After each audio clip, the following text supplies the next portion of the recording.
This is yellow cake that Cypher was having the PFs transport.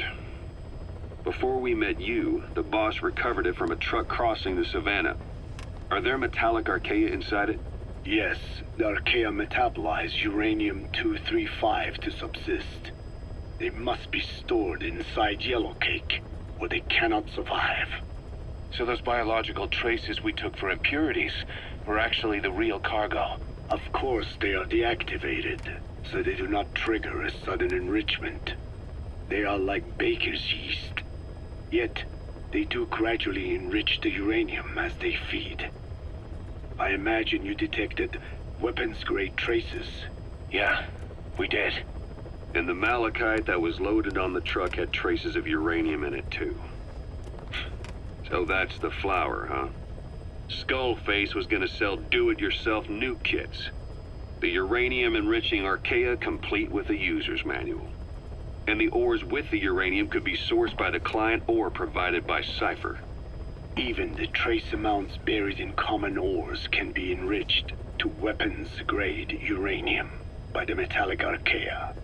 Proving that must have been the most important factor of the trials. That and the ability to successfully prevent detonation. So if the amounts of uranium in the ores are low enough, they can get past any inspection. And you only need a tiny amount of the Archaea to act as the yeast. No great challenge to smuggle that either. The first step towards saturating the world with nukes. His plan. That was not my intention. My only goal in developing the metallic Archaea was to save the Dene. What made you think a tool for creating undetectable nuclear weapons would save your people? After 70 years, the Dene reclaimed the Navajo nation from which we were banished. We bore all the hardships of poverty. But we were proud to live off the land we called our own. But in the moment the atomic bomb was dropped on Hiroshima, everything changed. I don't get it. The nuclear arms race between the US and the Soviet Union began with the end of the Second World War. Suddenly, there was a massive demand for uranium. And it was our ill fortune that the ground beneath the Navajo Nation was rich with uranium ore.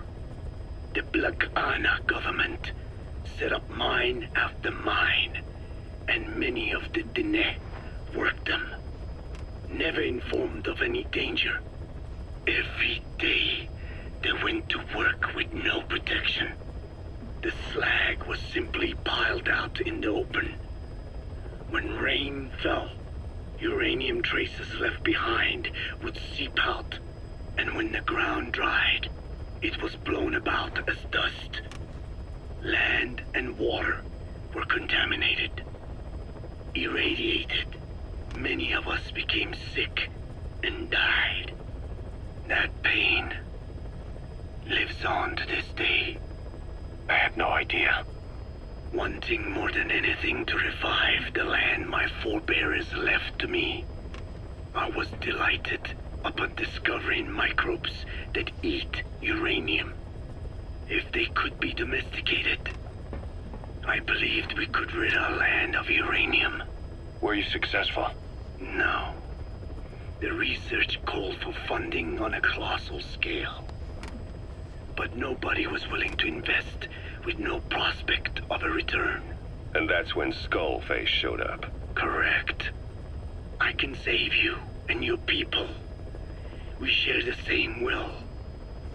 That is what he said to me. And I believed him. Black Ana forced me to abandon my uranium cleanup work and focus on nuclear weapons. And he held all the Dene hostage. Today, the uranium mines within the reservation are finally closing down. It is simply less expensive now to source uranium overseas. New victims, different places. But uranium is a tactical resource. To rely on a foreign country for it is a difficult decision to make. And he was in the perfect place to influence that decision. He could have condemned your people to the mines forever. The contamination comes not only from uranium. The fallout from the Nevada nuclear tests also settled on our lands. As if our fortune were not already bad enough. We are also downwinders. To save the Dene, I must complete my original research.